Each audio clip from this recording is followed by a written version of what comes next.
So you can see here the Apple income statement, and you can see that they had $75 billion of revenue in Q4 2015.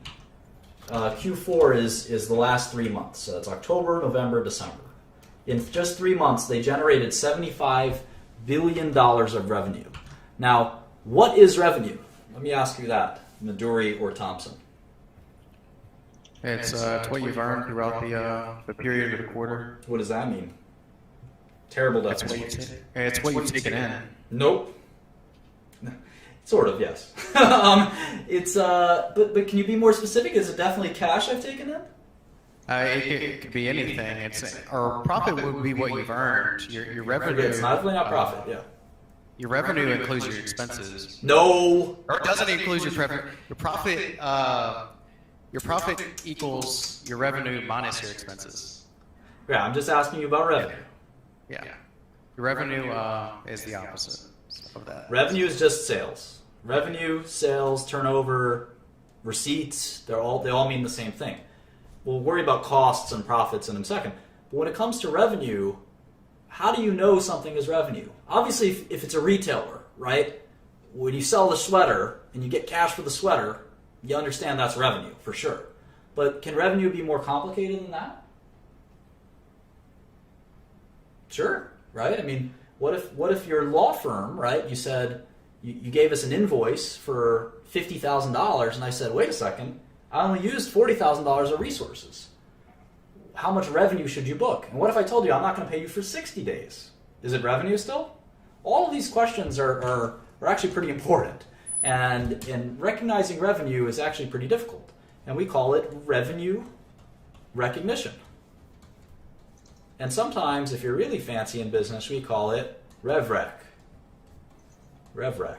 And obviously, RevRec is simple in some businesses and not so simple in other businesses. And in general, the kind of idea for when you recognize revenue. When do you recognize revenue?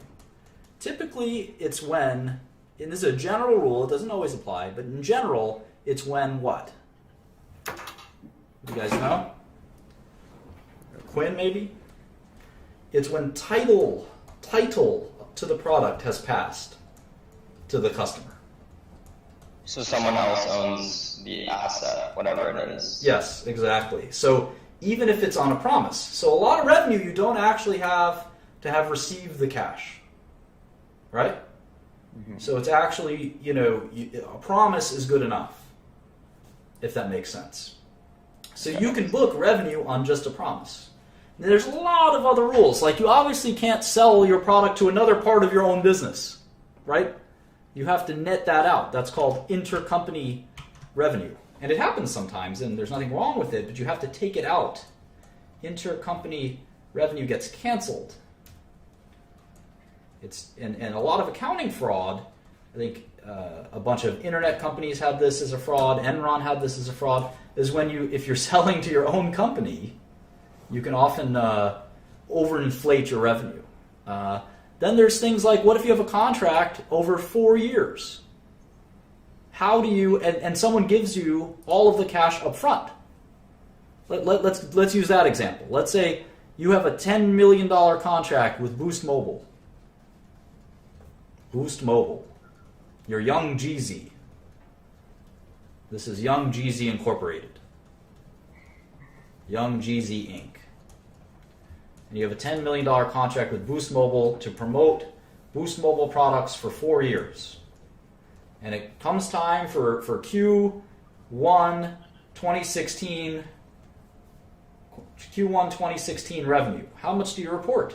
And Boost Mobile gives you a check for $10 million. How much do you report? Do you report 10 million? Do you report 2.5 million? Or do you report 750,000? I mean, there's no way to really tell. No, there is. There's specific rules, and it's called FASB, and you report $750,000. FASB is Financial Accounting Standards Board. And again, accountants need to know this, but if you're going to be an investor, you need to know some of this stuff too. Accounting is a language of business, and you have to know the language of business. And 10 million is the cash you get. Sure, you get all the cash, but your revenue is only $750,000. And you'll report that every quarter for the next 4 years, for 16 quarters. Your balance sheet will have the 10 million on it right away. But then that's when you have deferred revenue. So what you'd end up having is you'd have revenue of $750,000 every quarter. And on the balance sheet, this is the income statement. On the balance sheet, you would have deferred revenue of $9,250,000 because you still have to you've collected the 10 million. Your cash will be 10 million, but you haven't performed $9.25 million of services, because you can bet that if young Jeezy stops rapping about Boost Mobile 1 quarter into his 4-quarter deal, Boost Mobile will sue him. So he's got to carry that deferred revenue and write it off every quarter for the next 16 quarters or 15 quarters. So anyway, that's how sort of revenue recognition can be pretty tricky. Obviously, if Apple sells $10 billion of iPhones to AT&T, it's relatively simple, but believe it or not, it can still be complicated. For instance, returns. What about returns? Return policy is a huge part of revenue recognition. Oftentimes, companies like Apple will have a return policy. So they'll say, you know what, AT&T, if you return us any of your phones, we'll give you your money back for the phones that you return. And some companies have no return policy. It really depends on your company. But a return policy is somewhat common, and you have to reserve revenue for return policies and all kinds of things like that. So anyway, there's a lot of complexity to revenue recognition. It may seem really simple, but sales are not as simple. All right, so next we have something called COGS, or cost of goods sold. What's a cost of... I'm going to take off. Thanks all right. a lot. Yeah, thank you. Hopefully someone can bring in... thanks, Ken. Someone can bring in another financial expert up in here. So COGS, C-O-G-S, cost of goods sold. Cost of goods sold. Go ahead, Marlon. That'd be the value of the goods sold. Nope. Period. Nope. Cost of goods sold is the cost to make the revenue. So it's literally cost of revenue. So if they sold $75 billion, right, of phones and iTunes and all these things, it cost them $45 billion to make that stuff. So they have a margin left over, and that's called the gross margin. Gross margin. And you can see, I'm not going to type in, if you look at this closely, I'm not going to type in 3423. I'm actually just going to subtract cell F3 and cell F4. So subtract cell F4 from F3, and I get 30,423,000,000, because that is the gross margin. So they sold $76 billion of products in Q4. That means they might have gotten cash for some of that. They might have not gotten cash for some of that. But they pushed out $75 billion of their products to the world, whether that they got paid right away or didn't get paid right away. And it cost them $45 billion to make that stuff. So it cost them money to buy the glass and the equipment, all the stuff that goes into one of these things. And you can see that they made, if you think about it, they made about half. They made about 50%. For every dollar they sold, it cost them about 50 cents to produce those goods. So if we actually just do this, we can do gross profit or gross margin percentage. We'll call this gross profit, and we can do the formula. Does anyone know what the formula is? It's your total sales, the revenue minus your COGS. Nope. So that's what gross profit is. As a percentage, gross profit divided by revenue is 40%. And we got a great question from Dan Van Glen. Does it include labor? Yes, it does.